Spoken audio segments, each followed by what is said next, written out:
Look at these adorable faces. It's so hard to believe that they are actually homeless, but there's a way that you can help out. Even if you can't take full responsibility for a pet for their lifespan, you can become a foster parent and help out thanks to an organization called Furry Foster. And I'm joined by Margaret Choi. And first of all, introduce these three little ones. Juanita, right? Juanita, Buddy, and Rufus, and they're all looking for a loving foster home through Chihuahua Rescue of San Diego and Labrador and Friends. They're so adorable. So now tell us why there's a need for foster families.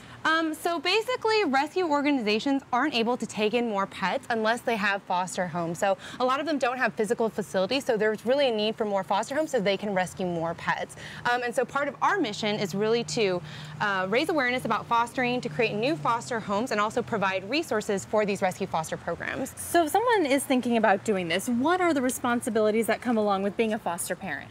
So basically, the responsibilities for a foster parent are to care for a pet until they're adopted, and usually that means providing basic training and socialization. What happens if you fall in love and you don't want to give them up? So if you fall in love with a pet, which many of our foster parents do, you're able to go ahead and adopt that pet. And we always advocate it as a great way for anyone who is looking to adopt to kind of get to know a pet before they make that commitment to adopt. And that's the important part that you and I were just talking about briefly too, is there's an application process. You want to make sure that this is a good home where you're placing animals temporarily, but you also want to make sure it's a good fit. So you don't just hand any dog over to a foster parent. No, so you can actually visit us at furryfoster.com and register with us, and we'll actually have one of our volunteers give you a call to match you with the right pet and help you fill out the foster application. How long can somebody expect to be with a dog before they're adopted? So it really depends on the dog and the rescue. We ask our foster parents to prepare for about 6 months, but it can vary. For example, puppies might get adopted quicker in a couple weeks or a couple months, and sometimes in rare cases up to a year or so.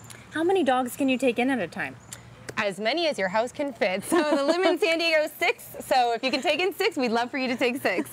Take your own, start up your own little kennel at home. Yeah, exactly. All right. So, and if anyone's interested in these animals, where can they go? These three in front of us. They can visit Furry Foster at www.furryfoster.com. And again, that's Juanita from Chihuahua Rescue of San Diego, Buddy and Rufus from Labrador and Friends. All right. Rufus doesn't shed. He loves water. Buddy has the cutest little personality and full of life. And Juanita, she's had a hard life. She just needs a loving home. Yes, she needs some love. All right, thank you so much. And we'll have the information later this morning at KUSI.com too if you're interested in helping out and doing your part and becoming a foster parent.